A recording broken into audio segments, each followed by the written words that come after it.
Hola, muy buenos días. Soy Alfonso Zambrano Pasquel. Bienvenidos nuevamente a La Nueva República, su canal digital, su canal amigo. Y este segmento se llama Pensamiento Crítico. Siempre reitero aquello que se trata de ser críticos constructivos. Y hoy es sin duda un lujo poder contar, gracias al doctor Juan Pablo Albán, que aceptó la invitación, para darle en principio la bienvenida, más allá de que es un académico ecuatoriano muy reconocido. Conozco de su trayectoria, estuvo en el Sistema Interamericano de Derechos Humanos, aunque no contar eso en el flyer, y él es miembro del Comité contra la Desaparición Forzada de la Organización de Naciones Unidas. Es un experto extranjero también en la Jurisdicción Especial para la Paz en Colombia y es profesor titular de la Universidad San Francisco de Quito. Además es un exitoso defensor penal, litiga también en ámbitos constitucionales y sin duda al queridísimo profesor, y yo le digo amigo a la distancia, Juan Pablo Albán, bienvenido a su canal digital y a este espacio, querido doctor Albán. Gracias, doctor Zambrano. Para mí, realmente un honor, y se lo digo de corazón, poder conversar con uno de los más importantes juristas de este país. Un saludo también a quienes están siguiendo La Nueva República y Pensamiento Crítico a esta hora. A ver, la idea, la propuesta y la invitación es conocer qué criterios tiene, probablemente a veces en pro y otros en contra, al doctor Juan Pablo Albán con respecto a una propuesta que proviene desde la función ejecutiva, que tiene que ver con la posibilidad de plantear la castración química, que a ratos cuando uno discute doctrinariamente es apreciada a veces como una pena accesoria, en algún momento como una pena, parte de la pena principal también, a veces se la mira como una medida de seguridad, que puede ser incluso postdelictual. Y claro, está allí en el debate, y le comenzaba al doctor Juan Pablo Albán a su momento, que hay que tener cuidado también con el populismo punitivo, o lo que llama el profesor Hassemer de Alemania, decía, falleció hace pocos años, ese derecho penal simbólico, ¿no? Yo digo, a veces el sistema penal se vuelve como un balconista de ilusiones, quiere solucionar todo, ¿verdad? Y también, como bien dice el doctor Juan Pablo Albán, a veces somos un poco noveleros también. Sí, la castración química está vigente en algunos países.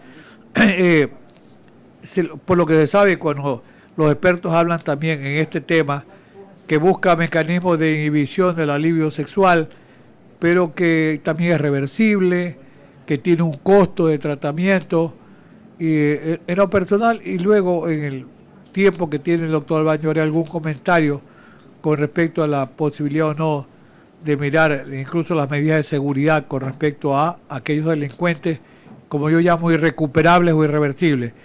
Así que lo dejo a usted con los comentarios que considere pertinentes, querido doctor Juan Pablo.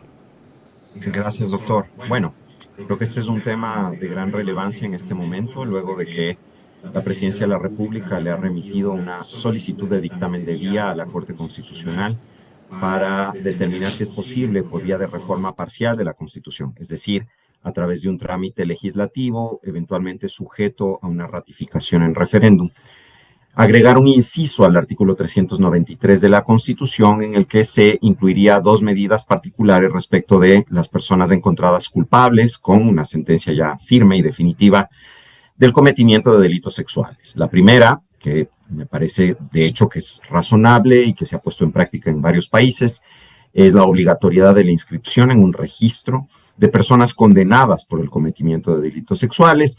Esto a los efectos de que se pueda prevenir, por ejemplo, que accedan a ciertos tipos de trabajos en los que pudieran estar en contacto con personas particularmente vulnerables y esto pudiera generar una situación de riesgo. Esta medida ha sido probada en países como los Estados Unidos y finalmente no me parece mal. De algún modo es una suerte de pena infamante porque termina comprometiendo el buen nombre, la imagen, la dignidad de la persona, pero al menos no invade el ejercicio de un derecho tan delicado como es la integridad personal. Y ahí viene la otra medida. La otra medida que se incluiría en este inciso agregado al 393 de la Constitución, de acuerdo a la propuesta de la Presidencia de la República, tendría que ver con la castración química como pena aplicable a las personas condenadas, asimismo en sentencia firme, por el delito de violación. La castración química, como bien decía el doctor Zambrano hace un momento, es una intervención de carácter farmacológico que se ha aplicado ya en algunos países, unas veces en realidad como una pena y otras veces como una medida de carácter voluntario. Lo que significa en términos prácticos es que mediante una intervención farmacológica se reducen los niveles de testosterona de la persona, se reduce con esto la libido, no implica una cirugía, no implica una mutilación física, y esto es importante porque parte del argumento que el gobierno viene planteando es no hay una mutilación física, entonces no se trata de las penas prohibidas en la Constitución, porque la Constitución expresamente prohíbe las penas de carácter corporal en el artículo 66. Y la verdad es que tenemos que analizar la medida en lo que realmente es, porque primero existe un debate desde el punto de vista médico, que por supuesto no me corresponde a mí darlo, los profesionales del ámbito de la salud son los que tienen que enfocarse en esta cuestión, pero sobre el carácter verdaderamente reversible de la medida, si es que la medida llega a implementarse. Porque las tasas de eficacia de los tratamientos para la recuperación de los niveles de testosterona y los niveles de líbido no son iguales para todas las personas que atraviesan un tratamiento de esta naturaleza, lo que significa que en la práctica pudiera haber personas que no pueden recuperar esta función. Luego, tenemos que entender que si bien no se trata de un procedimiento que implique una mutilación o un acto quirúrgico, finalmente sí implica la afectación de una función física.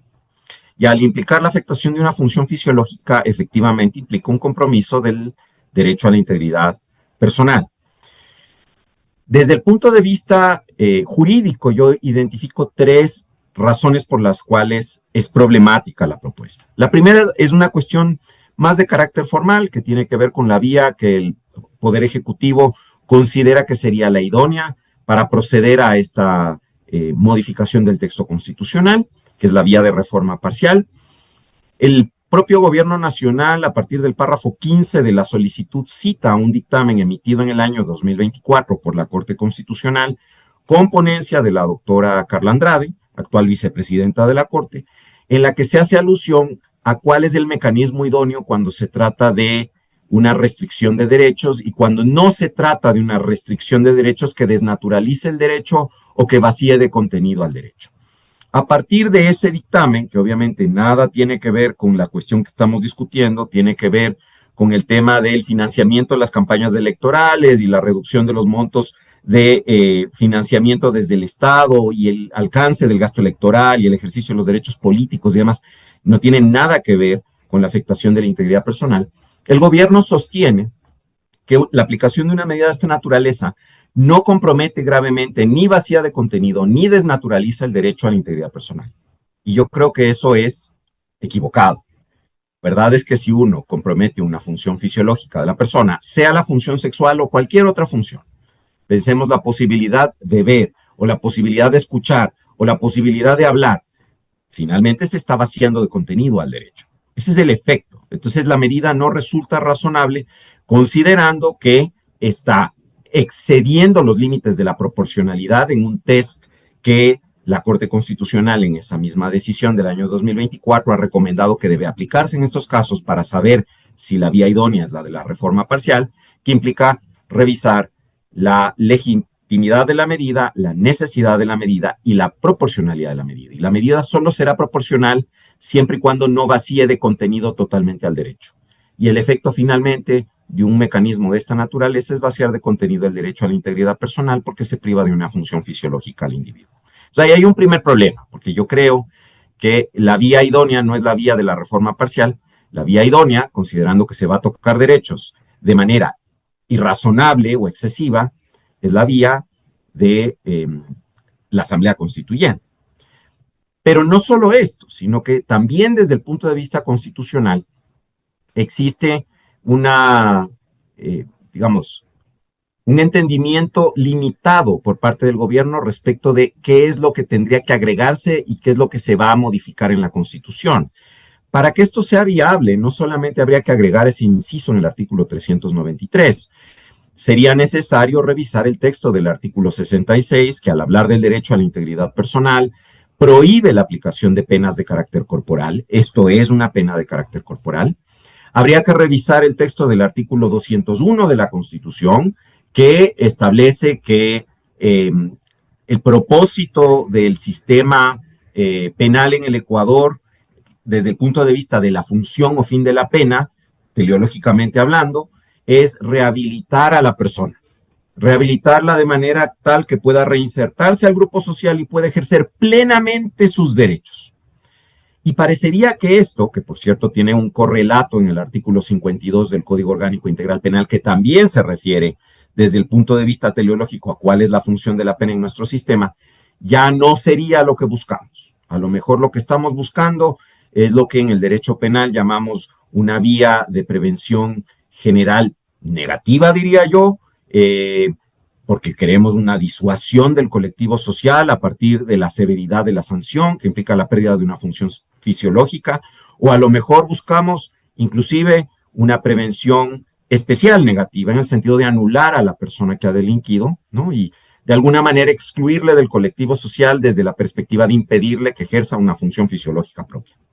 Entonces, yo personalmente creo que la reforma no se limitaría a incluir un inciso en el 393, habría que revisar el 66, habría que revisar el 201, a lo mejor habría que revisar el 195, porque el modelo penal en el Ecuador parecería que es un modelo de mínima intervención, porque así lo dice el Código Orgánico Integral Penal, pero además porque cuando se habla de la forma en que la Fiscalía, como órgano de oficial de investigación del Estado, ha de cumplir su tarea en el artículo 195 de la Constitución, también se da cuenta de que lo hará con sujeción al principio de mínima intervención. Y parecería que eso no va más tampoco. Justamente en la introducción de esta conversación, el doctor Zambrano hacía alusión a cómo el populismo penal está en boga, y justamente el populismo va un poco en contrasentido de los modelos de mínima intervención, porque el eficientismo penal lo que busca es entender el derecho penal como la panacea a todos los males sociales, y realmente no lo es. El derecho penal, yo estoy convencido, es necesario. Yo no estoy en una postura abolicionista, ni mucho menos. Creo que no hemos identificado algo mejor para regular el comportamiento desde el punto de vista de la reacción social, pero al tiempo considero que si el modelo hemos declarado que es de mínima intervención, debe ser de mínima intervención. Debemos tender a limitar el catálogo de conductas punibles, debemos propender a limitar los efectos jurídicos, las consecuencias jurídicas que se imponen, etc. Entonces, desde el punto de vista constitucional, yo lo veo problemático. También lo veo problemático desde el punto de vista de los estándares internacionales de derechos humanos. Y aquí tenemos que recordar que el Ecuador está sometido a una serie de parámetros obligatorios en el derecho internacional, por los que voluntariamente ha decidido obligarse, porque no se le puso una pistola en la cabeza a ningún canciller que haya decidido firmar uno de estos tratados, o a los asambleístas que autorizaron la ratificación de estos tratados o la adhesión a los mismos, para que nos podamos obligar. El Ecuador voluntariamente se obligó. Y hay otros estándares de derecho internacional que, si bien para la mayoría de países son estándares no vinculantes, les llamamos estándares de derecho blando, de soft law, para el Ecuador sí son de alguna manera obligatorios, por la expresión que utiliza el artículo 11 en su numeral tercero, y el artículo 426 de la Constitución, que es instrumentos de derechos humanos.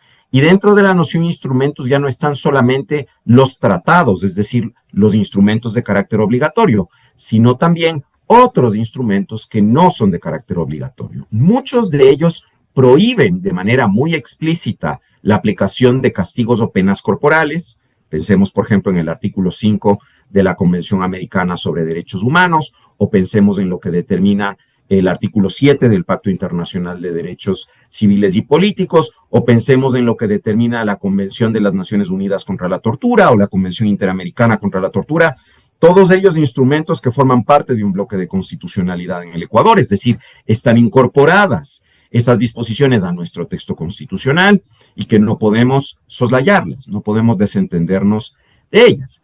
Pero más allá de estas normas, que sí son todas ellas son obligatorias, tenemos una serie de estándares que entran dentro de la noción instrumentos que son relevantes para analizar este problema. Por ejemplo, el relator de las Naciones Unidas sobre la cuestión de la tortura ha señalado en varios informes que la castración química de imposición obligatoria es un trato inhumano y degradante, porque no hay el consentimiento del penado y porque el penado se encuentra en una condición particularmente vulnerable, unas veces porque está en situación de privación de libertad, esa será la mayoría de las ocasiones, y otras veces porque puede adolecer de una condición mental, y esto no es descartable, ¿no? En que no puede entender el alcance del mecanismo de pena que se le está imponiendo. Entonces, el relator de las Naciones Unidas sobre la cuestión de la tortura más de una vez dijo que esto es un trato inhumano y es un trato degradante. Lo propio ha dicho el Comité de Derechos Humanos de las Naciones Unidas en el contexto de casos puntuales, lo ha dicho también en el contexto de la observación general número 20, en donde se aborda la cuestión de la aplicación de penas de carácter corporal, por ejemplo, una pena de azotes, que también afecta la integridad de la persona, ahí sí con la posibilidad, desde luego, de una recuperación total, porque seguramente las cicatrices que queden no afectan la función corporal normal, y el sufrimiento obviamente lo va a experimentar mientras le dan los azotes, mientras se cura de las lesiones provocadas, pero se va a recuperar.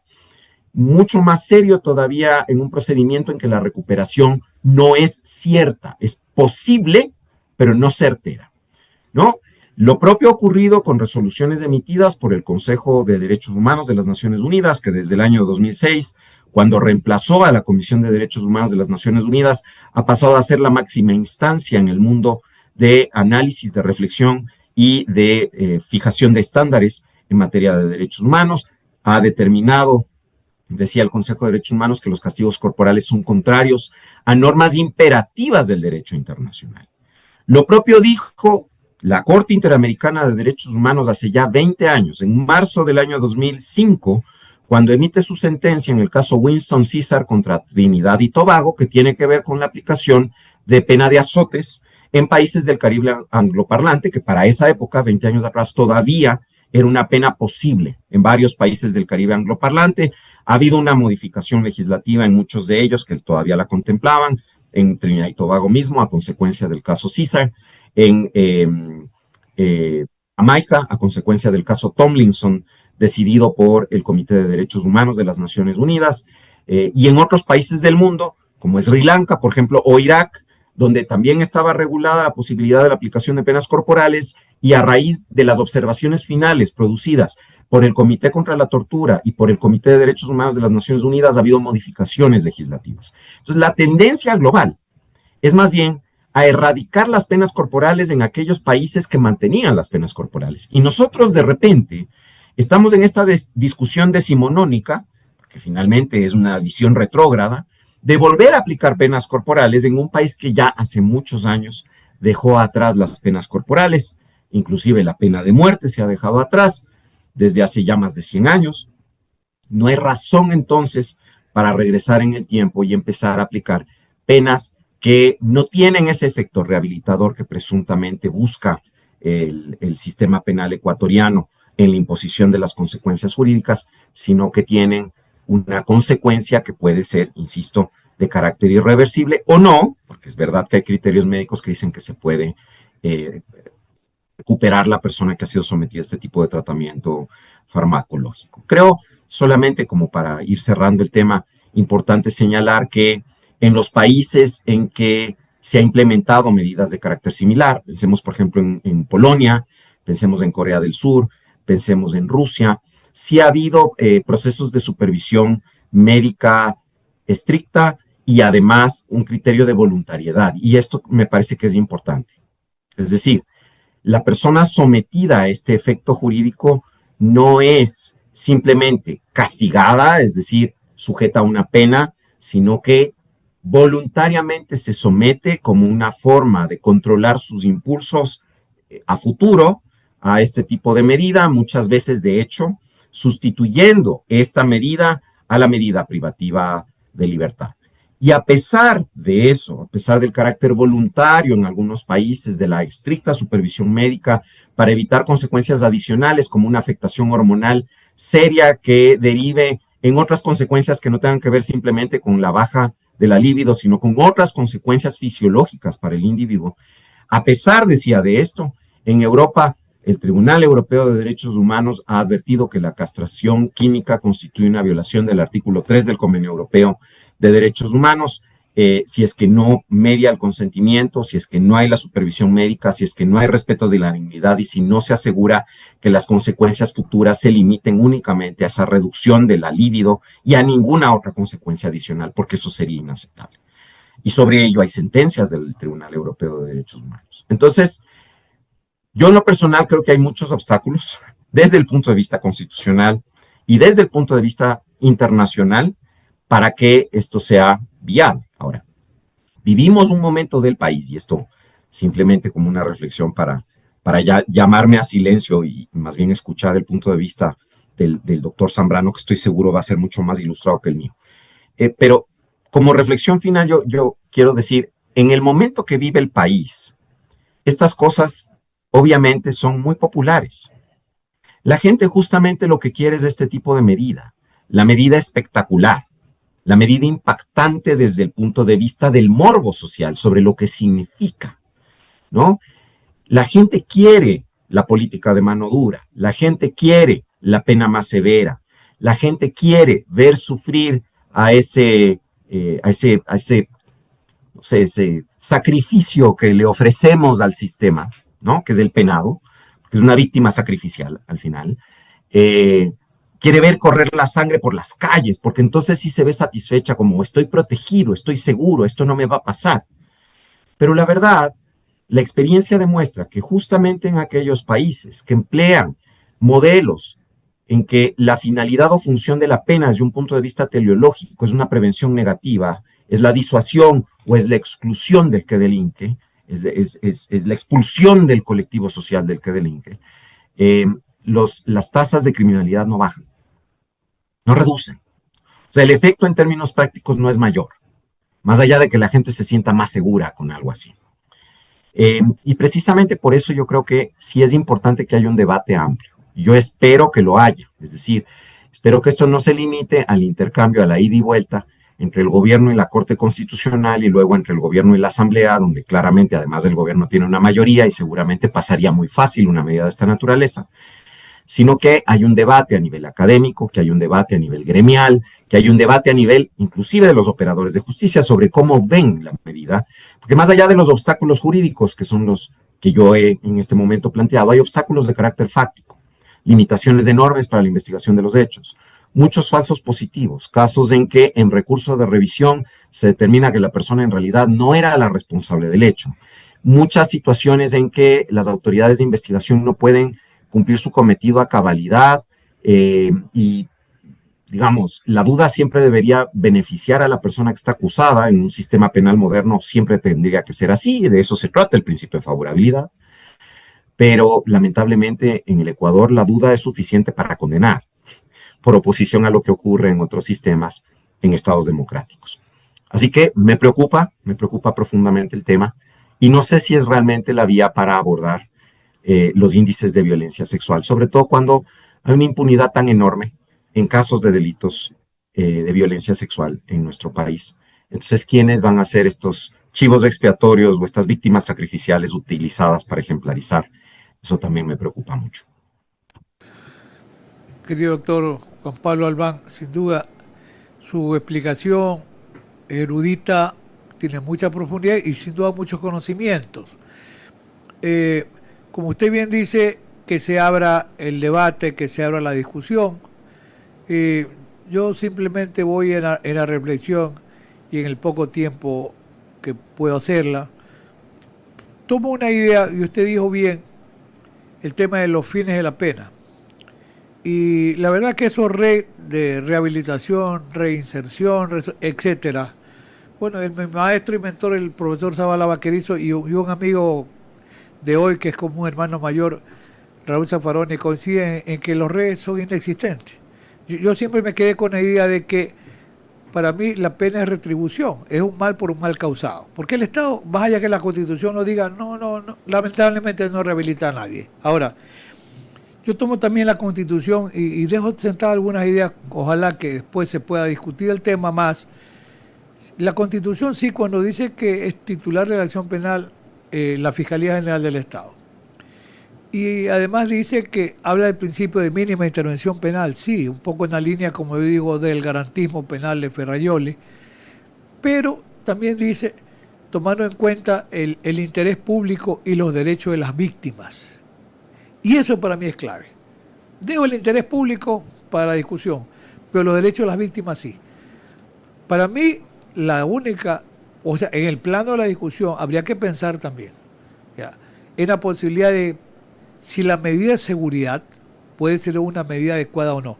Porque yo sé, unos son las personas que tienen trastornos mentales o tienen problemas mentales y otros son los que tienen trastornos de personalidad, como puede ser un psicópata, un violador múltiple, un asesino serial, cuya conducta es irrecuperable o irreversible, ¿no? Son casos extremos.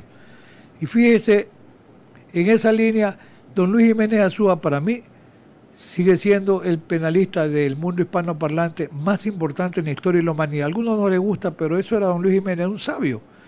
Y en los años 1920, porque él estudió en Alemania con Franz von Lieben, con Stotz estudió en Suiza, y él plantea, y su tesis doctoral, que se convierte en libro, se llama La sentencia indeterminada. Porque él planteaba en 1918-20 que si un delincuente es irrecuperable o irreversible, y utilizo la terminología de esa época, ¿no?, el castellano de esa época, delincuente, irreversible y irrecuperable. Decía, ¿qué hacer?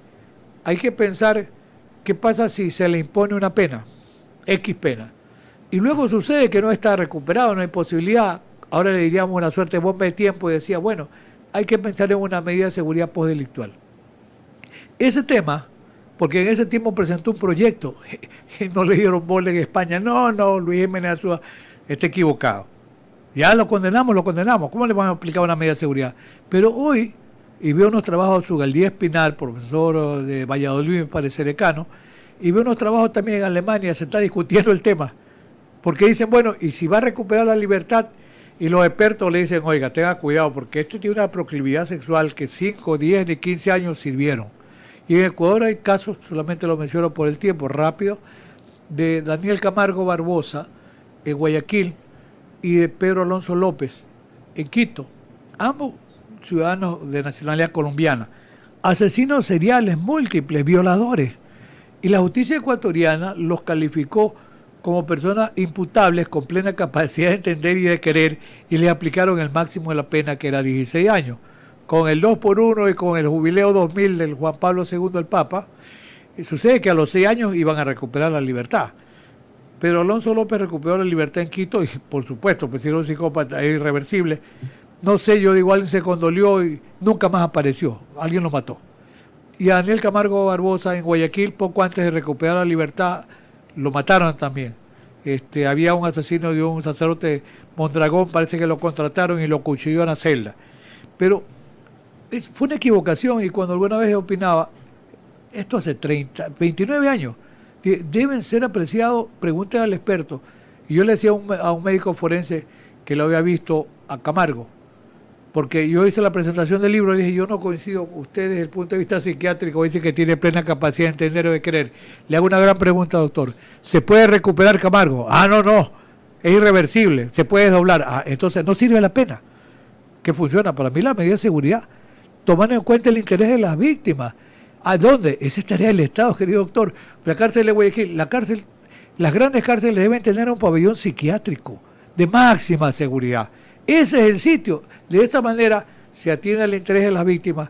Estas personas irrecuperables o irreversibles sometidas a una medida de seguridad que no hay que reformar nada, porque está en el Código Orgánico Integral Penal. La calificación de inimputable impide ponerles una pena. ¿Y qué cabe? Porque las conductas no están justificadas. Son delitos, claro que son delitos. Para mí cabría una medida de seguridad. Es un tema interesante para la discusión, querido doctor Albán. Yo sé que el tiempo se vino corto, y habrá oportunidad seguramente de volver a conversar con usted por su tiempo, que yo sé que es muy apretado por la actividad académica que usted tiene, pero le dejaba flotando esa idea como para pensar también en lo conveniente que podría ser. No tenemos que discutirla, sino aplicar correctamente una medida de seguridad que puede ser la respuesta social adecuada, querido doctor Juan Pablo.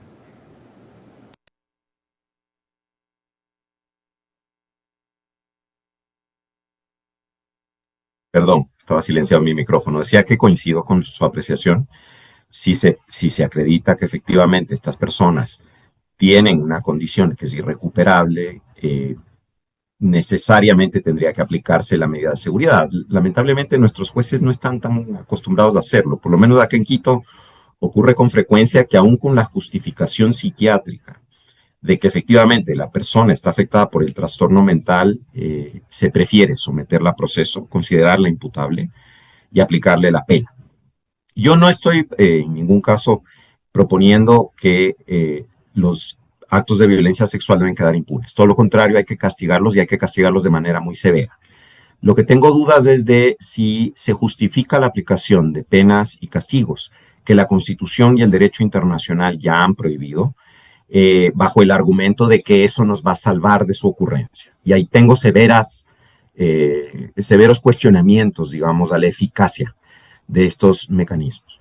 Pero de que se debe castigar severamente, se debe castigar severamente. Y a lo mejor, sí, a pesar de que el modelo sea de mínima intervención, a pesar de que hay que limitar las consecuencias y efectos jurídicos que se aplican a la persona que ha delinquido, probablemente si pudiera discutirse si es que las penas privativas de libertad que hoy están contempladas son las apropiadas frente a delitos horrendos como es el abuso sexual cometido en contra de un niño. Pero dar el paso directamente a comprometer la integridad personal, tengo serias dudas. Me quedo con el pendiente y me encantará, por supuesto, regresar a conversar de este tema o de otros temas con usted. Le reitero, doctor, mi admiración y el gusto de haber tenido la ocasión de intercambiar opiniones en esta mañana. El gusto ha sido mío, querido doctor. Le reitero, muchísimas gracias por su presencia y esta es la primera de, seguramente, otros momentos que volveremos a conversar. Querido doctor, tenga usted muy buenos días. Continúe con su actividad académica, yo sé eso. Gracias. Lo mismo para usted y para la audiencia.